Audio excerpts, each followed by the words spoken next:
Irreversible cell injury मतलब अब कोशिका इतनी बेकार हो गई है, इतनी यूजलेस हो गई है, उसको रिपेयर नहीं किया जा सकता। अब वो आगे दो प्रक्रियाओं से गुजर के बॉडी उसे बाहर निकालेगी।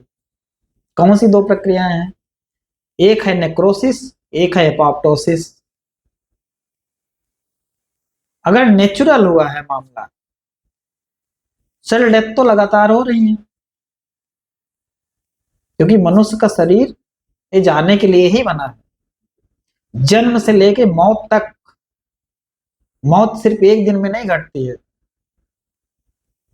जन्म के समय मौत थोड़ा कम घटती, मतलब एपोप्टोसिस कम रहती है, लेकिन जैसे जैसे एज आगे बढ़ती है एपोप्टोसिस की स्पीड बढ़ती चली जाती है। लेकिन यही स्पीड कभी लाइफ में अगर इतनी ज्यादा बढ़ जाए, 20 साल में, 25 साल में, 30 साल में, और वहां पे सेल एक नेक्रोसिस की घटना अख्तियार कर लेती है। एपोप्टोसिस तो चल ही रही है, लेकिन नेक्रोसिस का मतलब होता है बहुत सारी सेल्स इरिवर्सिबल सेल इंजरी में जाने लगी, जो नेचर के खिलाफ है। अब इतना ज्यादा नेक्रोसिस हो गई तो कहीं पे इतनी ज्यादा ग्रोथ हो गई, जिसके बाद कैंसरस कंडीशन, कहीं से डिटेरियोट हो गई बॉडी में, कहीं सड़न पैदा हो गई, कहीं पे फोड़ा लगातार बना पड़ा है, कार्बंकल्स, ये सारी सिचुएशन, ये क्या है? नेक्रोसिस है। तो इसका सिर्फ इतना ही आशा है इरिवर्सिबल सेल इंजरी का, अगर नेचुरल प्रोसेस को छोड़ दिया जाए, जो साधारणतः बॉडी में हो रहा है, नेचर गवर्न कर रही है, लेकिन अगर बहुत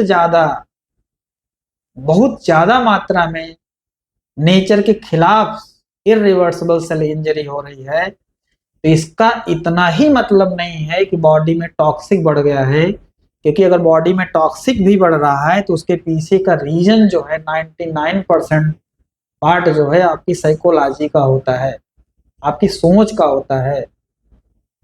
इसका मतलब कि आपकी जिंदगी आपके स्वभाव से बहुत ज्यादा डेविएट हो चुकी है, इसलिए इतने मात्रा में सेल इरिवर्सिबल सेल इंजरी में जा रही है। मतलब कि इंसान ये प्रण कर चुका है कि अब मैं बदल नहीं सकता, मैं मर सकता हूं लेकिन मैं अपनी जिंदगी को बदल नहीं सकता। यही है इरिवर्सिबल सेल इंजरी की साइकोलॉजिकल मीनिंग।